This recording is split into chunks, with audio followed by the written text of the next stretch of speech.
Overcoming obstacles for a good cause. How a disabled West Jordan father is honoring his daughter's memory while raising awareness. Plus, new parole. A man who suffered a stroke just a few years ago is now training for the Salt Lake City Marathon, which is just in a couple of weekends from now. But it's not his physical recovery he's doing the marathon for. It's for his daughter and what he calls the biggest heartbreak of his life. We'll have that story coming up in our 6 o'clock newscast. And finally tonight, more need intervention. And a man training the Salt Lake City Marathon for a personal reason. How he's honoring his daughter one bike pedal at a time. This is breaking news. He's coming up next.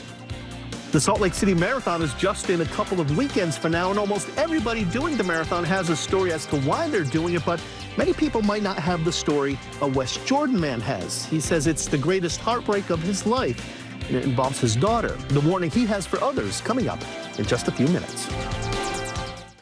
The 2034 Olympics. West Jordan man has special motivation to run the Salt Lake City Marathon in just a couple of weeks here. News specialist Alex Cabrero joined us live tonight. And Alex, you caught up with him today during a training ride, right? That's right, Mike, and you know what? He is just about ready for the marathon, but you know what? Miguel Martinez, he's not a runner. He's actually going to be doing the marathon on a special bike after a stroke he suffered a few years ago. However, doing the marathon, he's not doing it to celebrate his recovery. He's actually doing it for a cause, to honor somebody that he lost and loved more than anything. It's not always about how fast you go. Sometimes it's just about going. I had a stroke in 2021.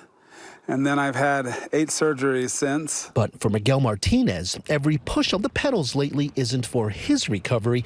It's to bring him a little closer to someone he'll never see again, his daughter, Loren. I got the call at 5 in the morning from my grandson that his mom had passed.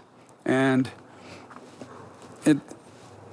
it's been the most difficult time for all the family. Loren Martinez, 35 years old and the mother of 3 children, died this past December from fentanyl poisoning after a relapse that Miguel, an addiction counselor himself, never saw coming. Every time I talk to a young female patient, I'm seeing my daughter, and I have what they call countertransference daily. The first thing I do is I tell them what happened to my daughter, and I says, I don't want to see this happen to you. Now this heartbroken father is using grief for fuel.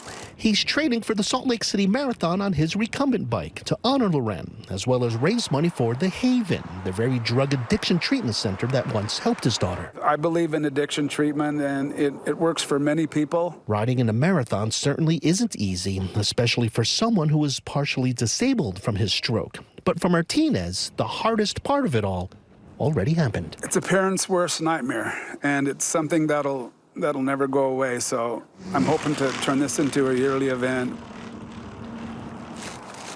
He knows that nothing will bring his daughter back, but he feels that helping others is a way to keep her spirit alive. We are putting a link to his GoFundMe page to help The Haven, that drug addiction recovery center, on our website version of our story on KSL-TV.com. Mike and Debbie, the marathon, the Salt Lake City Marathon, just 2 Saturdays from now on April 26th. We wish him the best of luck, and you better get training, Alex, if you're going to be a part of that. 2 weeks to go. You're good. You got plenty of time. All right, that's a great story. Thank you, Alex. Okay. Like two weeks. Like, 2 weeks. Like, I'm good. He's on it. Like, I'll start in 10 days. Kristen, it really looked like such a spring storm.